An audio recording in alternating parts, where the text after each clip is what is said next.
నాగమ్మ రజనీ దగ్గరికి చాలా కోపంగా వచ్చి తన చేతిలో ఉన్న హారతి పళ్ళాన్ని అయితే కింద పడేస్తూ ఉంటుంది. అది చూడగానే ఇంట్లో ఉన్న వాళ్ళందరూ అయితే చాలా టెన్షన్ పడిపోతూ ఉంటారు.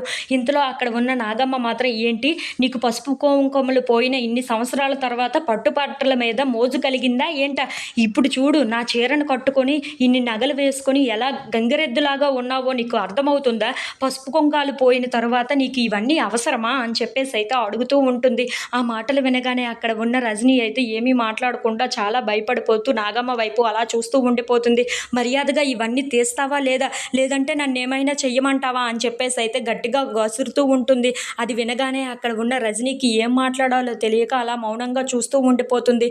ఇంతలో అక్కడ ఉన్న నాగమ్మ మాత్రం నీకే కదా చెప్తున్నాను, ఇవన్నీ నావి కదా, అలాంటప్పుడు నువ్వెందుకు వేసుకుంటావు, మర్యాదగా తీయి ఇవన్నీ అని చెప్పేసి అయితే తన మెడ మీద చెయ్యి వేసి మరి ఆ నగల్ని లాగేసుకుంటూ ఉంటుంది. అది చూడగానే అక్కడ ఉన్న వెన్నెల అయితే ఒక్కసారిగా నాగమ్మ దగ్గరికి వచ్చి ఏం మాట్లాడుతున్నారు మీరు, మీకు ఈ ఇంటి మీద ఎంత హక్కు ఉందో రజనీ అత్తయ్యకు కూడా అంతే హక్కు ఉంది. మీవి ఎలా నగలు ఉన్నాయో ఆవిడవి కూడా అంతే సమానమైన హక్కు ఉంటుంది కదా, ఆవిడ వేసుకుంటే అందులో తప్పేముంది. మీరు మాత్రం బాగా రెడీ అయ్యి పట్టుబట్టలు కట్టుకొని అన్ని నగలు దిగేసుకొని ఊరంతా తిరిగి రావచ్చు, కానీ అత్తయ్య ఈ నగలు వేసుకుంటే తప్పేముంది చెప్పండి అని చెప్పేసి అయితే అంటూ ఉంటుంది.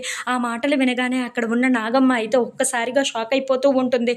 ఇంతలో అక్కడ ఉన్న వెన్నెల మాత్రం అవును మరి, మీరు మాత్రం చాలా చక్కగా అన్ని రెడీ చేసుకొని రెడీ అయ్యి ఊరంతా తిరిగి రావచ్చు ఇన్ని నగలు దిగేసుకొని, మరి రజనీ అత్తయ్య మాత్రం ఒక ఏదో పనికిమాలిన చీర కట్టుకొని ఇంట్లో తిరుగుతూ ఉంటే అది ఎలా సాధ్యమవుతుంది? మీకు ఈ ఇంటి మీద ఎంత హక్కు ఉందో తనకి కూడా అంతే హక్కు ఉంటుంది కదా, అలాంటప్పుడు మీరెవరు చెప్పడానికని చెప్పేసి అయితే అంటూ ఉంటుంది.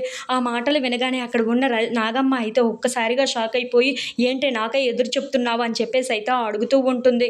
ఇంతలో అక్కడ ఉన్న వెన్నెల మాత్రం ఎదురు చెప్పడం ఏంటి, నేను నిజం మాట్లాడుతున్నాను, మీకు ఈ ఇంటి మీద ఎంత హక్కు ఉంటుందో తనకి కూడా అంతే హక్కు ఉంటుంది, తను నచ్చినట్లు తను బ్రతకొచ్చు అని చెప్పి అంటూ ఉంటుంది.